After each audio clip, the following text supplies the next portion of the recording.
Bonjour à tous et bienvenue, licence Saint Seiya, Bandai Tamashii Nation en termes de marque, DD Panoramation, ainsi que le bonus de la statue d'Athéna. Donc j'ai déjà tout monté puisque c'est une quick review, c'est juste pour vous présenter rapidement les bons et les mauvais points. La boîte est vraiment sympathique, hein. On a comme ça les rendus un petit peu dessin animé, hein. Ça permet de leur donner un petit côté action. Vous découvrez le contenu de la boîte. Alors en grappe ce sont les colonnes, donc ça s'assemble très rapidement, hein, pas grand chose à redire. Un système de bras articulés avec une pince au bout pour faire tenir en action, ça va être surtout si vous le mettez en complément avec Seiya par exemple. Des colonnes abîmées, quelques petites paires de mains, un trône et effectivement ensuite les bases. Vient ensuite, comme je vous disais, le bonus de la précommande que vous avez ici, donc tout en noir et blanc, ce qui nous donne au final cela. Alors, on va déjà commencer par le bonus. Alors, elle est entièrement creuse, hein. Un peu brute de décoffrage un peu partout, mais comme petit bonus, c'est assez sympathique. Bon, c'est peut-être le bouclier qui fait un peu cheap.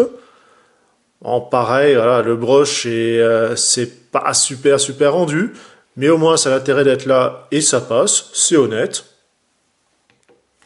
Petite chose à noter, je vous le montre tout de suite, vous voyez, c'est creux, il n'y a pas de picot ou autre, et vous allez voir pourquoi. Puisque quand vous avez ce panorama, ce plutôt diorama on va dire, alors vous pouvez assembler un petit peu partout, hein, surtout quand vous en aurez plusieurs avec les différents chevaliers, ça va permettre comme ça de recréer carrément les 12 maisons. On note ici, donc vous pouvez placer un petit peu comme vous souhaitez les piliers, soit c'est un pilier déjà d'un seul bloc, et sinon vous avez des extensions de 1 à rajouter, ou carrément en assembler plusieurs pour former un pilier lui-même, selon la longueur et la hauteur que vous avez besoin. Moi, j'ai juste respecté la notice bête et méchant, et ça passe pas mal. Par contre, tout de suite, j'ai rajouté du brush, c'est pour ça que vous avez ces ombres et ces taches noires un petit peu partout. Puisque sinon, c'est quand même très brut de décoffrage, beaucoup trop neutre, trop basique, et ça fait vraiment moche. Donc je vous invite à faire un petit brush léger, hein, un coup de pinceau, un coup de peinture sur un morceau de chiffon. Je vous laisse voir sur internet comment on fait, c'est vraiment super rapide et ça rend vraiment tout de suite mieux.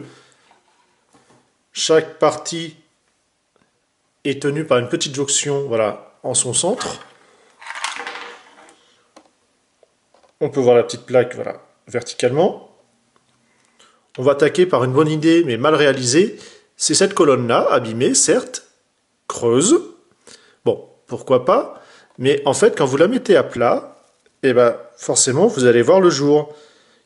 Voilà, c'est très con, il fallait juste aller un petit peu plus loin, ça serait nettement mieux passé. Et en plus, c'est juste bêtement posé, pas top. Je vous montre, il y a quelques petites fissures ci et là.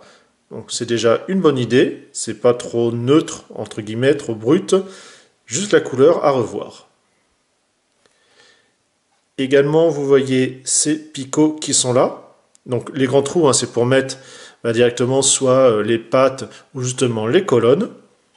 Donc je m'attendais à ce que les picots servent au moins à positionner et à maintenir Athéna comme je vous l'ai montré, c'est pas le cas. Le trône, non plus, c'est juste posé. Donc pour centrer, c'est pas terrible. Et maintenir en place, on n'en parle pas. En fait, ça va être pour notre ami Saga, puisqu'il va avoir les trous au niveau des talons. Donc vous voyez, c'est tout de suite creux, hein, normal. Bien sûr, on peut lui mettre son casque au besoin. Dans les articulations, c'est quand même assez sympathique. Ici, un petit ball jump, voilà. Les épaules peuvent se déporter. On peut même les ramener quasiment les bras au-dessus de la tête, c'est quand même pas mal. Un peu le torse, alors j'y vais doucement parce que c'est full plastoc. Les pans ici articulés, jambes, genoux et le pied. Quand même du détail, malgré la taille, c'est assez sympathique. Bon, bien sûr, il y a quelques variantes, par exemple les poings ou les pieds au niveau couleur du jaune de doré, c'est pas top, pas top. Mais bon, ça, c'est un peu l'habitude, même déjà sur les Misclos. Notre gamme DD est à 10 cm et demi. La Misclos, on va dire ancienne génération, si on peut dire ça comme ça, est à 17, quasiment 50. Et pratiquement aussi à 18,5, nous avons la version X. Alors je n'ai pas de version vintage ou H4 2004. J'ai d'autres figurines ainsi, mais elles sont malheureusement dans un carton bien trop loin et bien trop enfouies. Au final, c'est une gamme assez sympathique. Alors certes, faut pas s'attendre à un truc de fou, hein. Le prix, forcément, il en tient partie, c'est tout à fait normal. Mais voilà, si on souhaite se recréer des petits dioramas en fond, voilà, ou simplement parce qu'on arrive trop tard dans les Misclos, ou qu'on n'a pas forcément le budget également pour investir dedans, ça peut être un beau petit palliatif. Elles sont assez sympathiques. Je ne sais pas encore si j'en prendrai d'autres. Peut-être, voilà, certaines ont été annoncées. J'ai bien envie de me reprendre une ou deux, voilà, en tout cas dans l'idée pour faire certaines scènes.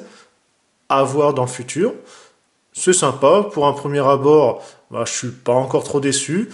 Surtout, voilà, même si elle est vraiment pas terrible, un peu, comme je vous disais également, brute, la Miss Athéna, bah, ça fait quand même un petit décor en plus. C'est toujours ça, et c'est sympathique. Moi, sur ce, je vous dis à une prochaine revue. Salut à tout le monde.